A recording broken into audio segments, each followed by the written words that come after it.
Servus, grüß euch, hässlichstens willkommen zu einem brandneuen Metal-Spaziergänger Winter Edition. Neulich bin ich mit einem guten Freund von mir im Auto mitgefahren und der hat irgendwie nur Playlists gehört.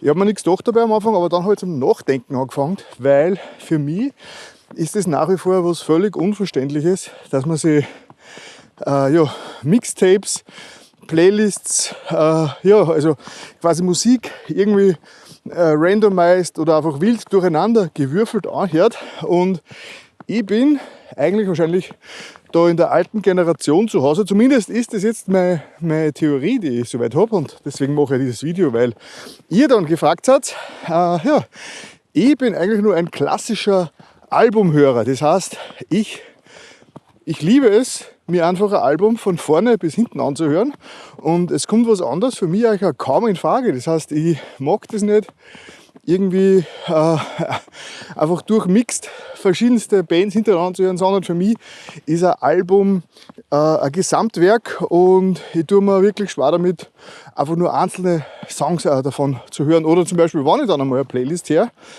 dann will ich eigentlich automatisch zum Album und den Rest des ganzen Albums hören. Also das ist bei mir so ein bisschen eine Eigenheit und das ist natürlich von früher her geschuldet, wo man natürlich nur Alben hören hat können, wo es keine, also Mixtapes hat es gegeben, aber der präferierte Weg war natürlich seine Kamera aufzuladen, damit man nicht nach 2 Minuten nach dem Filmen schon der Akku ausgeht, wenn man mit dem Handy weiterfilmen muss, aber wird auch gleich. Also ja, für mich bis heute, auch wenn ich kaum mehr CDs her, also überhaupt keine CDs mehr, sondern alles digital mit verschiedensten Streaming-Services und so, ich höre nach wie vor Alben. Ich will von Anfang bis Schluss ein Album hören und im Notfall, wenn da wirklich ein Track drauf ist, dann skippe ich den. Aber irgendwie, komischerweise, die Sachen, die Alben, die höre ich komplett. Da gibt es irgendwie kaum Tracks, die ich skippen will und vielleicht liegt es ja daran, dass ich nur Alben von Bands her, wo ich komplett überzeugt bin, dass die gute Sachen machen und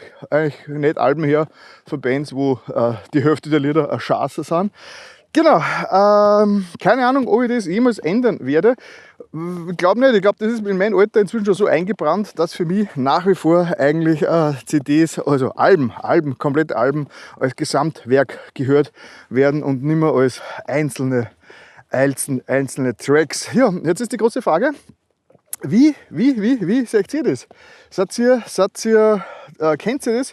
Habt ihr ein ähnliches Verlangen, eigentlich nur komplett vollständige Alben zu hören, so wie früher, wenn man sich eine CD gekauft hat und die dann eingelegt hat und die euch immer wieder gehört hat? Oder seid ihr da inzwischen auch schon eher so, dass ihr meint,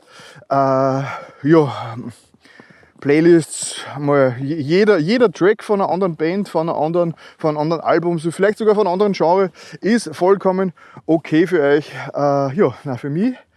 Für mich ist es nach wie vor das Album, die Wahl der Stunde.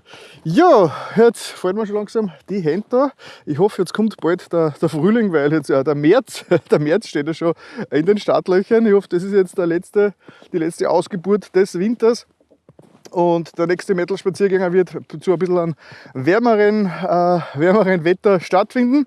Ja, danke wieder mal fürs Zuschauen. Ich bin jetzt gespannt auf eure Kommentare unten. Ich liebe ja dieses Format der Metal-Spaziergänger, weil eben da so viel geiles Feedback für euch immer zurückkommt. Und ja, dann wünsche ich euch noch einen schönen Tag. Bitte da friert nicht, baut keinen Unfall, bleibt am besten daheim, wenn es so schneit. Und wir sehen uns dann beim nächsten Mal, wenn es wieder heißt, Metal, Alter! Ja, und diese scheiß Kamera da, die mit der guten Qualität, hat irgendwie den Akku verloren. Ja, aber schau, zum Glück haben wir ja diese moderne Technik, das Handy, und sonst hätte ich diese winterliche Aufnahme abbrechen müssen und mir jetzt ziemlich angefuckt. Und ja, 20 Sekunden Abspannzeit sind gleich vorüber.